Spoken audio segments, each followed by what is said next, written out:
The champagne glasses still held traces of their celebration. Wedding rings glinted in the Hawaiian sunset. But by dawn, one of them would be dead, and the other would become America's most wanted fugitive. This isn't just another honeymoon gone wrong. This is a chilling true story of Marcus Chen and his bride Jennifer Walsh, a couple whose perfect wedding photos will become evidence in one of the most shocking murder cases of 2019. What started as a fairy tale romance in Portland, Oregon, ended in brutal violence when Jennifer discovered the devastating truth about the man she'd just married. Marcus had crafted an elaborate web of deception that took investigators months to untangle. Behind his charming smile and successful career as a financial advisor lay a double life so twisted, so carefully constructed, that even his closest friends had no idea who he really was. When Jennifer accidentally stumbled upon his secret on their third night in paradise, Marcus made a decision that would destroy both their lives forever. We're going deep into this case that shocked the true crime community. We'll explore how Marcus maintained his facade for over 3 years, the red flags that everyone missed, and the tragic final moments that turned their dream honeymoon into a nightmare. This story will make you question everything you think you know about the people closest to you. But first, let me tell you how it all began, with a chance meeting that seemed too good to be true. Because sometimes that's exactly what it is. Jennifer Walsh thought she'd won the lottery when she met Marcus Chen at a Seattle coffee shop in March 2016. The 28-year-old marketing executive had just moved from Chicago, starting fresh after a brutal breakup that left her questioning whether good men even existed anymore. Marcus seemed like the answer to her prayers, handsome, successful, and refreshingly honest about wanting something real. Their first conversation lasted 4 hours. Marcus told her about his work managing investment portfolios for wealthy clients, his passion for rock climbing, and his close relationship with his family back in California. He asked thoughtful questions about her career, her dreams, her fears. When he walked her to her car that night, Jennifer called her best friend Amanda Rodriguez before she'd even pulled out of the parking lot.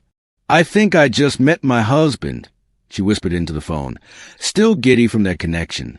What Jennifer didn't know was that Marcus had been watching her for weeks. He'd learned her routine, studied her social media profiles, and carefully positioned himself at that coffee shop on a Tuesday evening when he knew she'd be there. The chance encounter was anything but random. It was a calculated move by a man who perfected the art of becoming exactly what his targets needed. Marcus had done this before. Detective Rachel Morrison would later discover at least 4 other women across 3 different states who'd fallen for similar orchestrated meetings. Each relationship had followed the same pattern: intense courtship, rapid commitment, and then, when the women got too close to uncovering his truth, sudden disappearance. But Jennifer was different.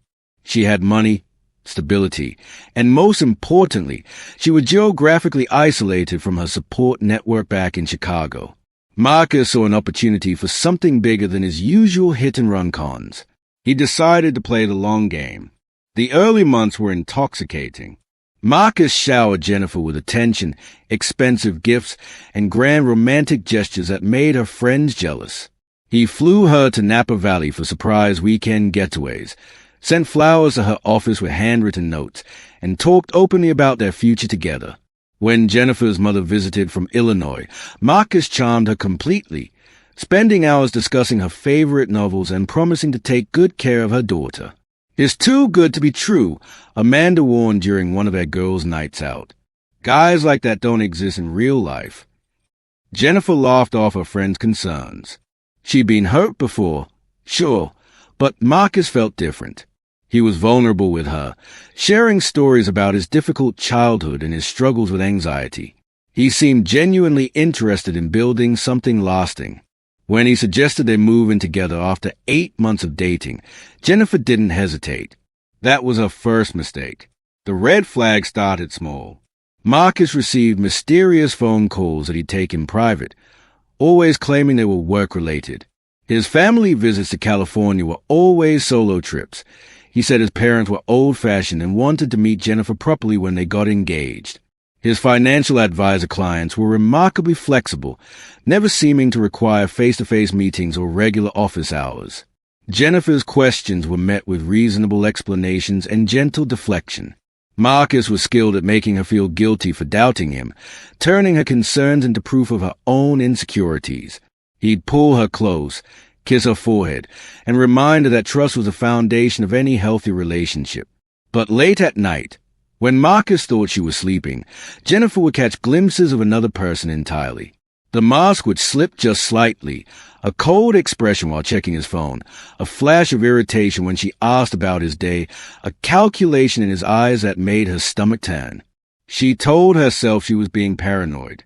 By their second year together, Jennifer had built her entire life around Marcus. She'd left her marketing job to help him expand his investment firm, believing his promise that they'd be partners in both business and life. What she didn't realize was that she'd become his latest accomplice, unknowingly helping him launder stolen money through fake client accounts. Marcus had convinced her to add her name to several business documents, claiming it would help with tax benefits and loan applications. Jennifer signed everything without question. After all, they were planning to get married soon. She trusted him completely, even when her savings account showed unexplained deposits that Marcus attributed to quarterly bonuses from grateful clients. The truth was far more sinister. Marcus Chen wasn't even his real name. Born Michael Thompson in Detroit, he'd been running financial scams since college, targeting wealthy widows and lonely professionals across the Midwest. His MO was always the same: establish false identities, create romantic relationships for access to bank accounts, then disappear with whatever he could steal. But Jennifer represented his biggest score yet. Her marketing background made her perfect for legitimizing his operations, and her genuine personality helped him gain credibility with new marks. Through her professional network, Marcus met dozens of potential victims, successful women who trusted Jennifer's judgment when she introduced him to her brilliant fiancé. Everything changed on a rainy Thursday in October 2018. Jennifer was organizing their home office when she knocked over a stack of Marcus's files. As she gathered the scattered papers, one document caught her eye, a police report from Phoenix, Arizona, with Marcus's photo attached. The charges listed were fraud, identity theft, and grand larceny. Her hands trembled as she read the details. The Marcus Chen she knew didn't exist. His social security number belonged to a deceased child. His college transcripts were forged. Even his business license was fake. Worse, the report connected him to the disappearance of Elena Vasquez, a 34-year-old accountant whose body had been found in the desert 6 months after she'd reportedly given her boyfriend access to her retirement funds. Jennifer's world collapsed in that moment. Every memory, every shared experience, every promise he'd made, all of it was built on lies. The man she loved, the man she was planning to marry in 3 months, was a serial killer. She photographed the documents with shaking hands, her mind racing through their relationship for signs she'd missed. The mysterious phone calls weren't from clients, they were from other victims. His trips to California weren't family visits. He was hunting new targets. His gentle deflection of her questions wasn't protective, it was predatory. Jennifer knew she had to run, but she also knew Marcus would never let her simply walk away. She'd seen too much, signed too many documents, helped him access too many people. She was both his greatest asset and his biggest liability. Over the next 3 days, Jennifer played the role of the devoted fiancé while secretly planning her escape. She researched witness protection programs, contacted a lawyer in Chicago, and began transferring small amounts of money to an account Marcus didn't know about. She even called the FBI tip line, but without concrete evidence of recent crimes, they couldn't offer immediate protection. Marcus sensed something was wrong. His usually affectionate girlfriend seemed distant, distracted. When he asked about wedding planning, her responses felt rehearsed. He began checking her phone, monitoring her computer usage, following her when she claimed to be running errands. The confrontation came on a Sunday morning. Jennifer was making coffee when Marcus walked into the kitchen holding the police report she thought she'd hidden. His expression was completely calm, but his eyes held a coldness she'd never seen before. "We need to talk," he said quietly, setting the paper on the counter between them. Jennifer's heart hammered against her ribs. She prepared for this moment, rehearsed what she'd say, but facing him now, seeing the complete absence of the man she'd fallen in love with, left her speechless. You weren't supposed to find that, Marcus continued, his voice eerily steady. This complicates things. For the first time in their relationship, Jennifer saw him without his mask. The charming, vulnerable man she'd known was gone, replaced by someone calculating and dangerous. She realized that everything she'd attributed to love, his intense focus on her, his need to know her schedule, his isolation of her from friends, had actually been control. "Who are you?" she whispered. Marcus smiled, but it didn't reach his eyes. "I'm exactly who I've always been, sweetheart. You just weren't paying attention." What happened next would haunt investigators for years.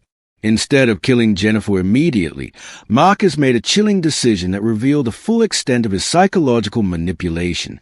He convinced her that running would only make things worse, that the police would never believe her story, that she was already an accomplice in his crimes, and that her only chance at survival was to stick to their plan. "The wedding is in 10 weeks, he told her, his tone shifting back to the loving fiancé she remembered. "We go through with it exactly as planned. You smile, you say your vows, and you keep your mouth shut. After that, we'll figure out our next move together." Jennifer was trapped. Marcus had systematically isolated her from her support system over the past 2 years. Her closest friend Amanda had moved to Denver after growing tired of Marcus's controlling behavior toward Jennifer.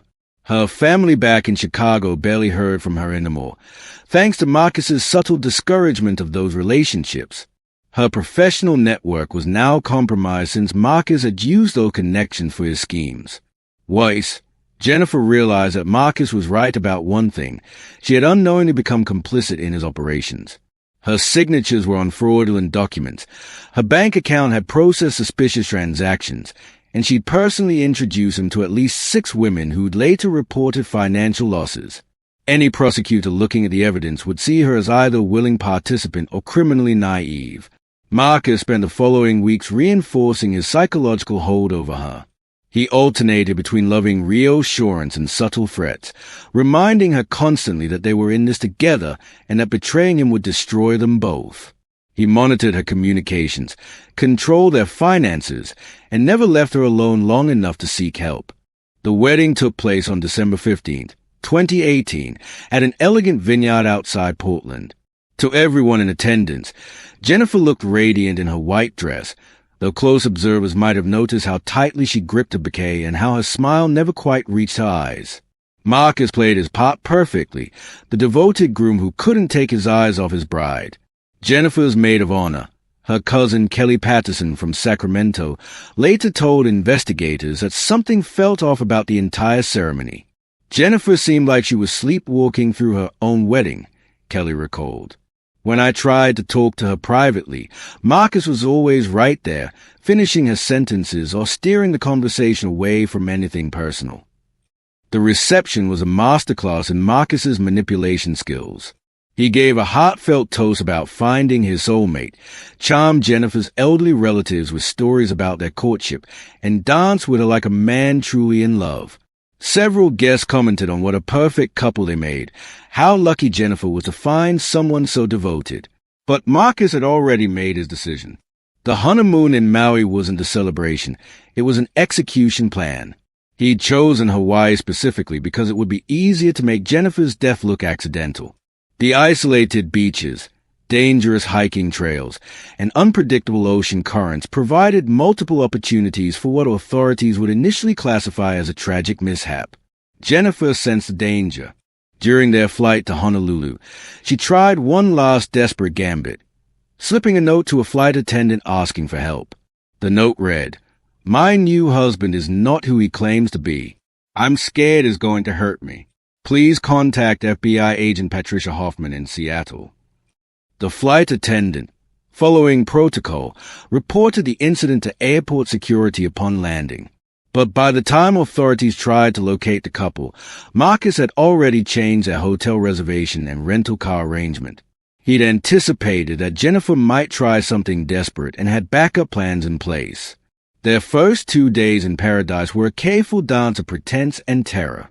Marcus maintained a facade of a loving husband while Jennifer played the happy bride, both of them knowing that their deadly game was approaching its endgame. They took romantic photos on the beach, dined at expensive restaurants, and even went snorkeling together, all while Jennifer frantically searched for any opportunity to escape or call for help. Marcus's control was absolute. He kept their passports, credit cards, and cash locked in the hotel safe. He insisted they share every activity, never allowing Jennifer a moment alone with hotel staff or other tourists. When she suggested calling her family to share honeymoon updates, he reminded her that they'd agreed to keep this time just for them. On their third night, December 18th, Marcus made his move. He drugged Jennifer's wine at dinner, timing the dosage so she'd become incapacitated during their evening walk along a secluded stretch of beach. What he didn't anticipate was Jennifer's tolerance for the sedative. She'd been secretly taking anxiety medication since discovering his true identity, which counteracted some of the drug's effects. As they walked hand in hand along the moonlit shore, Jennifer felt the familiar fog of medication clouding her thoughts. But this time, instead of the anxiety relief she expected, her vision blurred and her legs became unsteady. When Marcus's grip on her hand tightened and his voice took on that cold, calculating tone she'd learned to fear, she realized this was it. Her survival instincts kicked in with crystal clarity. This was her last chance. Jennifer's mind cleared with terrifying clarity as Marcus's true intentions became undeniable. The secluded beach stretched endlessly in both directions, the hotel lights barely visible through the palm trees behind them. The sound of crashing waves would mask any screams, and the incoming tide would wash away evidence within hours. "You know, I really did care about you," Marcus said conversationally, his grip shifting from romantic hand-holding to something far more restraining. "More than the others, anyway. Elena fought too hard at the end. Made things messy. But you're going to make this easy for both of us, aren't you?" The casual mention of Elena Vasquez, the woman whose body had been found in the Arizona desert, sent adrenaline flooding through Jennifer's system. The sedative's effects weren't complete, and her anxiety medication had indeed provided some protection. She had maybe minutes before she'd be completely helpless. Jennifer had spent weeks planning for this moment. Despite Marcus's surveillance, she'd managed to research self-defense techniques during her brief bathroom breaks, memorizing pressure points and escape methods. She'd also been secretly exercising, rebuilding the strength she'd lost during months of Marcus's psychological control. "The thing about accidents," Marcus continued, pulling her closer to the water's edge, "is that they're so believable when they happen to careless tourists. Dangerous currents, slippery rocks, too much alcohol at dinner. The Hawaiian authorities see it all the time." Jennifer let her body go slightly limp, feigning greater impairment than she actually felt. Marcus relaxed his grip just enough for her to execute the move she'd practiced in her mind countless times. She drove her elbow back into his solar plexus while simultaneously stomping down on his instep with all her weight. Marcus doubled over, gasping, his hold broken for the first time in months.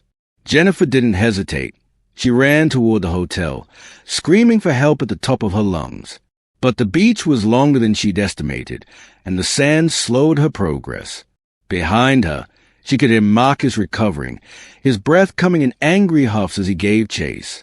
"You can't run from this, Jennifer," he shouted, his charming facade completely shattered. "You're already dead. You just don't know it yet." Jennifer reached the hotel's beachside bar just as the last tourists were heading inside. Her desperate pleas for help were initially dismissed as a domestic dispute by intoxicated vacationers, but one couple, David and Michelle Torres from Phoenix, recognized genuine terror when they saw it. "Call the police." Jennifer gasped, collapsing at their table.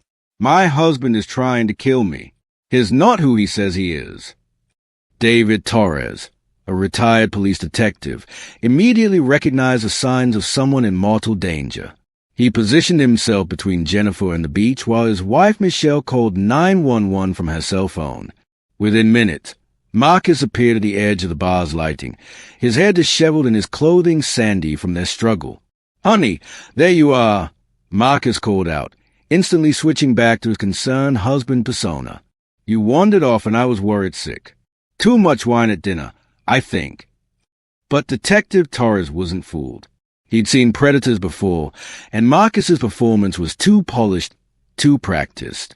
When Marcus tried to approach Jennifer, Torres stepped forward with the authority of someone accustomed to dangerous situations.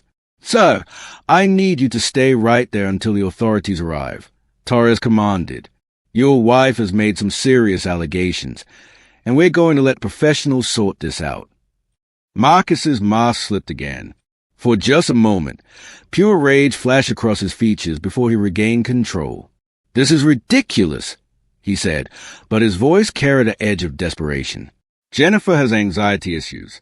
Sometimes a medication makes her paranoid. We're on our honeymoon, for God's sake." The Maui Police Department arrived within 15 minutes, but those 15 minutes felt like hours to Jennifer. She watched Marcus work his charm on the other hotel guests, explaining away her episode with concerned smiles and embarrassed shrugs. Several tourists actually began looking at Jennifer with sympathy for poor Marcus, dealing with his unstable wife. Officer Kaleo Nakamura took Jennifer's statement while his partner questioned Marcus separately. Jennifer's story was detailed, specific, and corroborated by the document she'd photographed back in Seattle. She'd memorized every detail of Marcus's criminal history, every alias he'd used, every victim she could remember from the police reports. Marcus, meanwhile, presented himself as a devoted husband dealing with his wife's mental health crisis. He produced their marriage certificate, showed photos from their wedding, and even had Jennifer's cousin Kelly's phone number ready to call as a character reference. His performance was flawless, except for one crucial detail. When Officer Nakamura ran Marcus's identification through the system, red flags immediately appeared. The social security number belonged to a deceased infant, the address on his driver's license was a vacant lot, and his credit history only went back 3 years.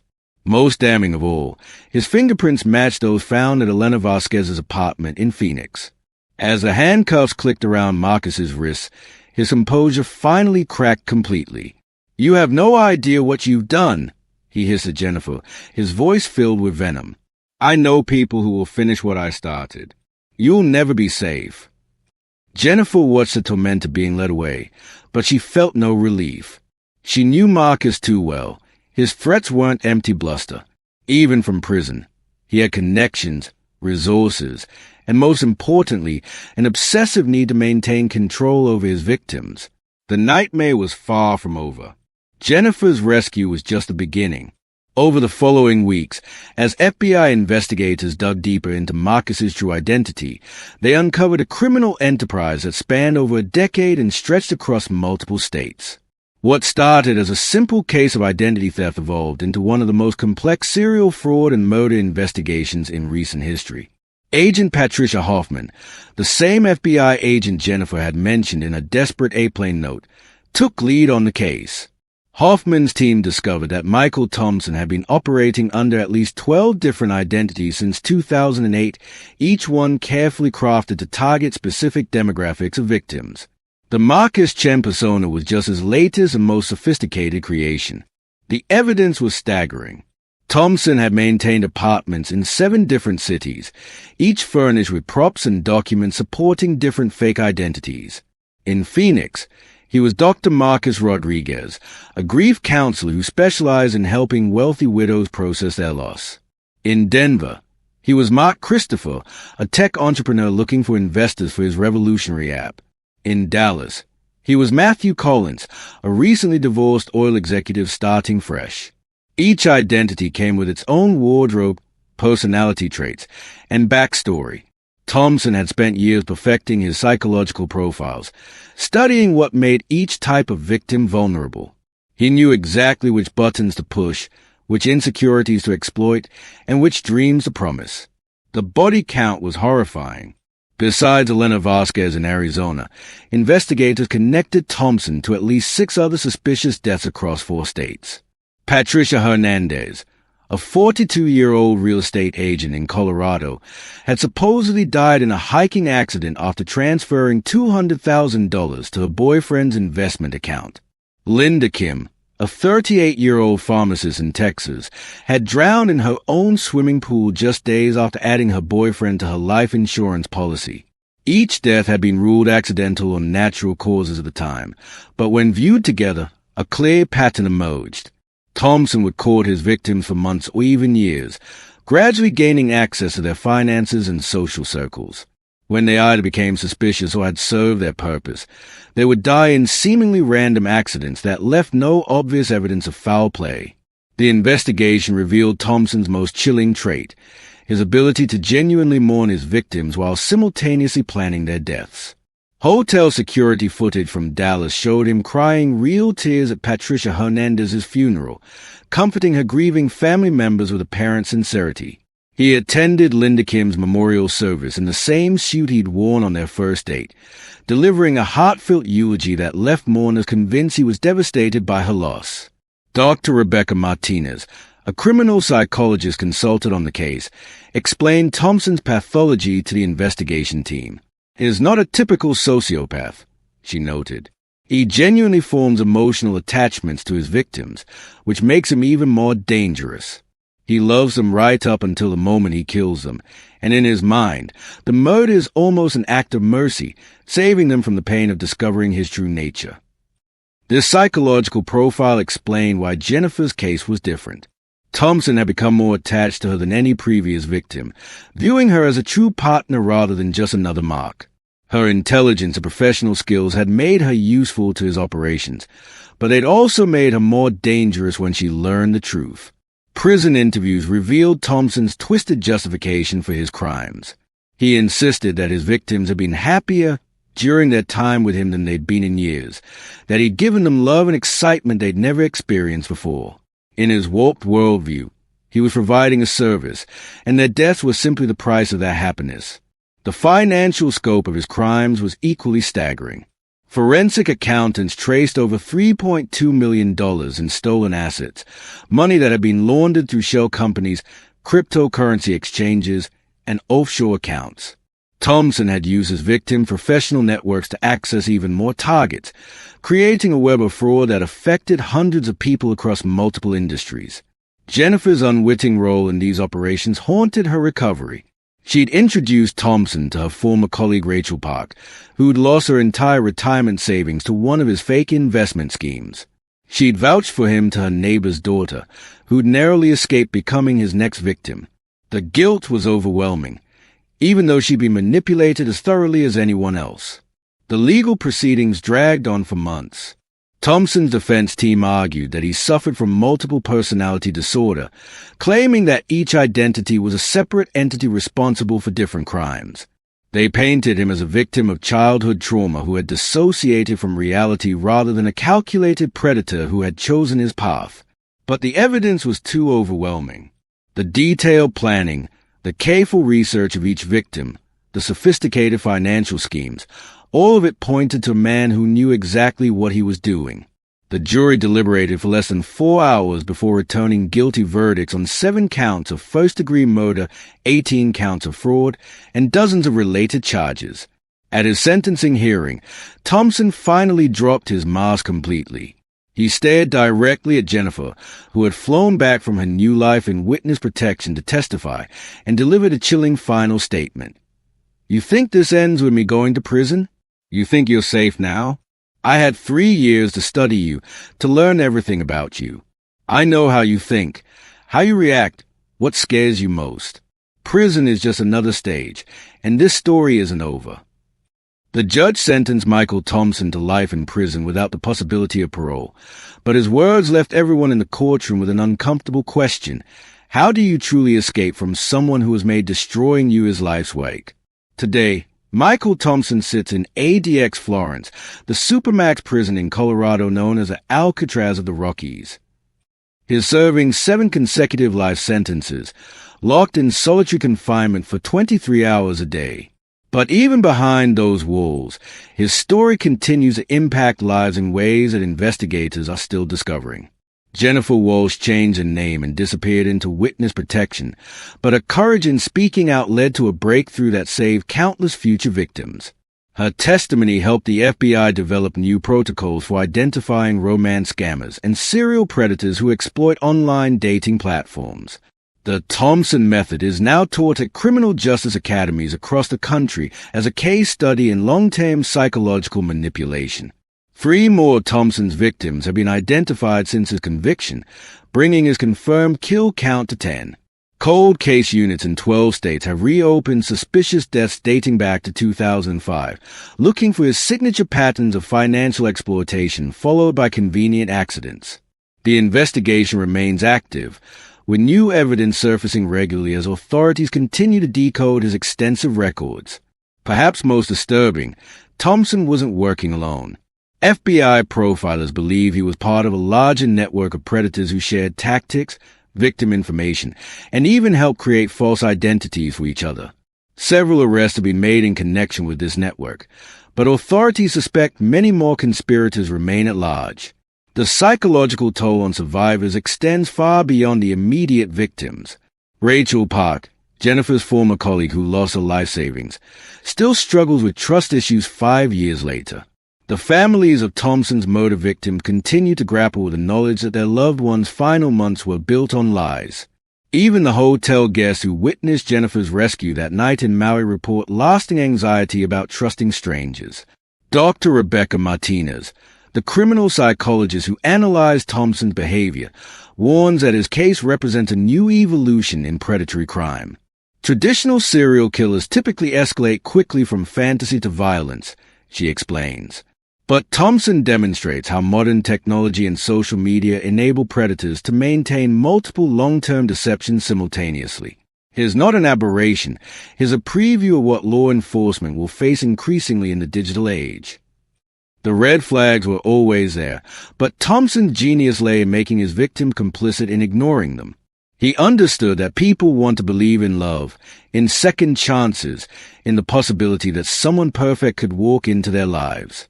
He weaponized hope itself, turning the very human desire for connection into a tool for destruction. Jennifer's story serves as a powerful reminder that the most dangerous predators aren't the obvious monsters lurking in dark alleys. They are the charming strangers who buy you coffee, remember your birthday, and make you feel special. They are the ones who know exactly what you need to hear and precisely when you need to hear it. But her survival also proves that even the most carefully constructed web of lies can be broken by courage and truth. When she chose to fight back on that beach in Maui, Jennifer didn't just save her own life. She exposed a killer who might have continued his spree for years. The case files on Michael Thompson now fill an entire room at FBI headquarters in Quantico. His methods are studied by behavioral analysts, his victims remembered by advocacy groups, and his capture celebrated as a victory for justice. But questions remain about how many other predators are out there perfecting their own versions of his deadly game. If you or someone you know is in a relationship that feels too perfect, too controlling, or too isolated from outside support, trust your instincts. And sometimes, the only way to save yourself is to run. Thank you for watching, and if you find this story interesting, kindly subscribe, like, and share for more crime stories.